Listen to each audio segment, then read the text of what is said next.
ሰላም እንዴት ሰነበታችሁ? ጎድ ሳይነገር መስከረም አይጠባም እንደተባለው በኢትዮጵያ የምርጫ ታሪክ ጥቂት የማይባሉ ተፎካካሪ ፓርቲዎች ወደ ፓርላማ መግባት ቢችሉም በአሁን ሰዓት ጥቂት የማይባሉት ወደ ፓርላማ አንገባም የሚል ድምጽ እያሰሙ ነው። በኢትዮጵያ ውስጥ በአሁን ሰዓት ባለው ፖለቲካ ምክንያት አንሳተፍም ያሉት ፓርቲዎች እነማን ናቸው? ከሀገር ውጭ አሜሪካ ለኢራን የማርያም መንገድ የሰጠቻት ይመስላል ይለናል የዛሬው ዘገባችን።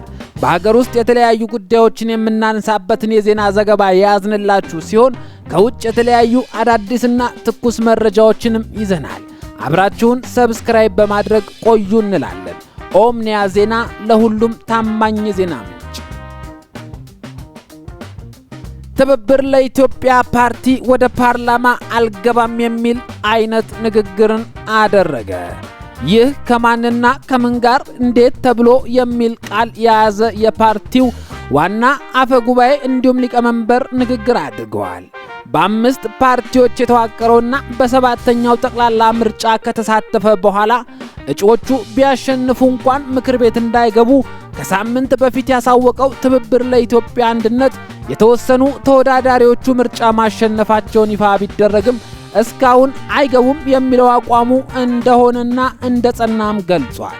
ብሔራዊ ምርጫ ቦርድ ይፋ ባደረገው ውጤት መሰረት 6 የትብብሩ ተወዳዳሪዎች የክልሉ 2 ደግሞ የፓርላማ ወንበር ማግኘታቸውን አስታውቀዋል።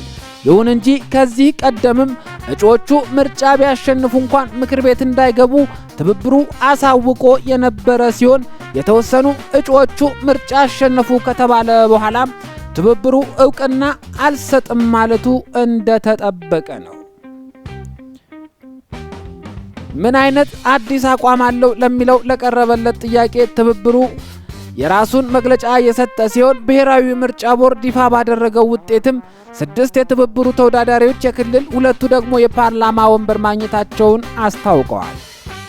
ከዚህ ጋር በተያያዘ የትብብሩ ፕሬዝዳንት አቶ አብርሃም ጌጡ ከቀናት በፊት በሰጡት ቃል ይሄ ምርጫ አይደለም፣ የምርጫ መስፈርት አያሟላም ብለን እስካልን ድረስ ይህንን የሚያሳጥፍ ነገር እስካልመጣ ድረስ አንድም ይሁን 2 ሰው ሙሉም ይሁን አሸናፊዎቹ ይህንን አይቶ እንደገና የሚመረምር አካል ተሰብስቦ ትንሽ ፈቀቅ እንበል የሚል ነገር ካለ እሱን የምናየው ነው የሚሆነው ብለዋል። ይሁን እንጂ አሸናፊዎቹ ምክር ቤት ይግቡ የሚባልበት ደረጃ ከተደረሰ በትብብሩ ምክር ቤት እንዲወሰን ጉዳዩ በድጋሚ የሚጠንበት ሁኔታም አለ ብለዋል።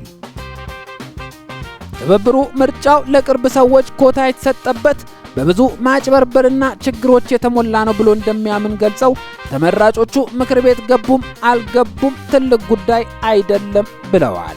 ምርጫውን በሰለቀጠው ፓርቲ ጠንካራ ተቃዋሚ አለመኖሩን ገልጸው ጥሩ የሚሆን የነበረው የሐሳብ ፍጭት እንዲኖር አቋም ያላቸው የሚቃወሙ የፓርቲ አካላት ፓርላማውን ቢቀላቀሉ እንደነበርም ገልጸዋል። የትብብሩ የህዝብ ግንኙነት ኃላፊ አቶ ጌትነት ወርቁ በበኩላቸው ጉዳዩ ከወንበር በዘለለ በሀገር ጉዳይ ቁጭ ብለን እንነጋገር የሚል ነው ብለዋል። ነገ ቁጭ ብለን ስንነጋገር አሸናፊዎቹ ፓርላማ አይገቡም የሚሉት ውሳኔዎችን አይጠየቁም ማለት አይደለም፣ መልሰው ሊታዩ ይችላሉ ብለዋል። አድማጭ ተመልካቾቻችን የማሸነፊያ ነጥብ አግኝተው ወደ ፓርላማ አንገባም ካሉት ውስጥ በተጨማሪም ሌሎች ወደ ፓርላማ እንደሚገቡ ያስታወቁ ተፎካካሪ ፓርቲዎች መኖራቸውንም ከዚህ ፊት ገልጸንላቸዋል። ኢዜማና የተለያዩ በግል የተወዳደሩ የፖለቲካ ፓርቲዎች ፓርላማ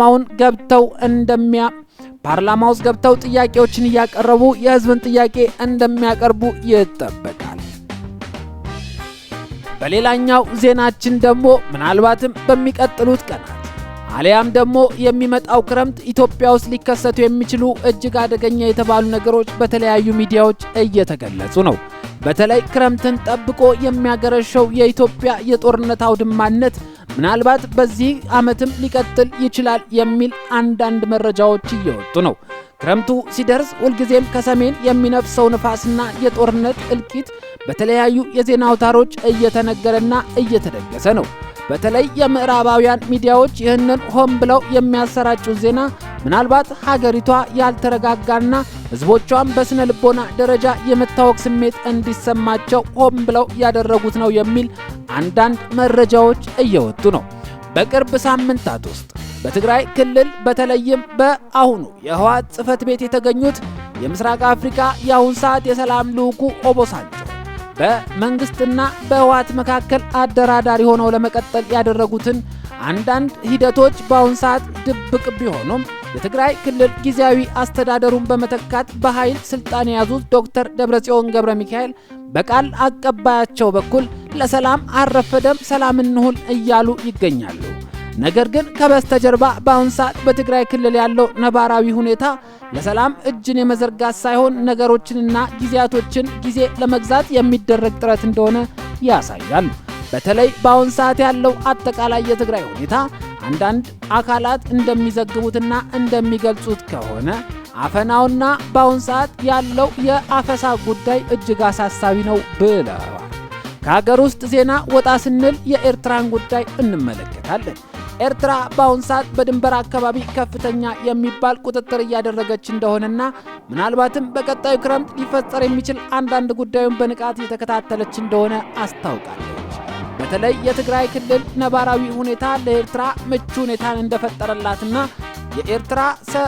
የኤርትራ ጦረኞች ወደ ትግራይ ዘልቀው እየገቡ ባሻቸው ሰዓት እየወጡ እንደሆነ መረጃዎች ያሳያሉ። አድማጭ ተመልካቾቻችን ወደ ውጭ ስናመራ የአሜሪካው የውጭ ጉዳይ ሚኒስትር በተለይ በአሁን ሰዓት በሀገራቸው እየተደረገ በሚገኘው የዓለም ዋንጫ የኢራን ብሔራዊ ቡድን ለአንድ ቀን ብቻ ጨዋታውን አድርገው በፍጥነት ከአሜሪካ እንዲወጡ መደረጉ ይታወሳል።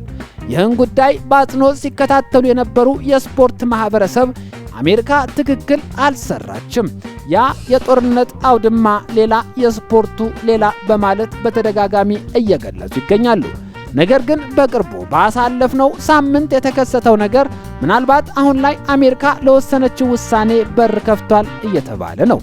አሜሪካም ለኢራን የሰጠችውን የማርያም መንገድ ማረጋገጫ የሚሆን የኢራን የብሔራዊ ቡድን ለአንድ ቀን በአሜሪካ ቆይቶ ወደ ማደሪያ ቦታው እንዲሄድ የተደረገው ነገር በአሁን ሰዓት እየተደረገ ካለው ድርድር ጋር ሳይያያዝ አይቀርም የሚሉ ወገኖች በስፋት እየተነሱ ነው።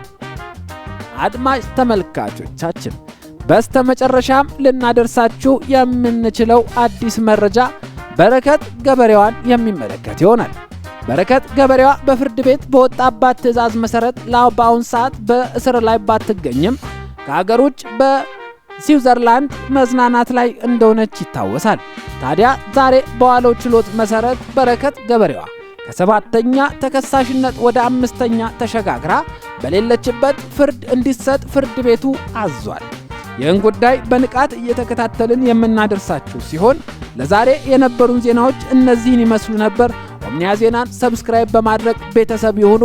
በያላችሁበት ሰላማችሁ ይብዛልን እንላለን።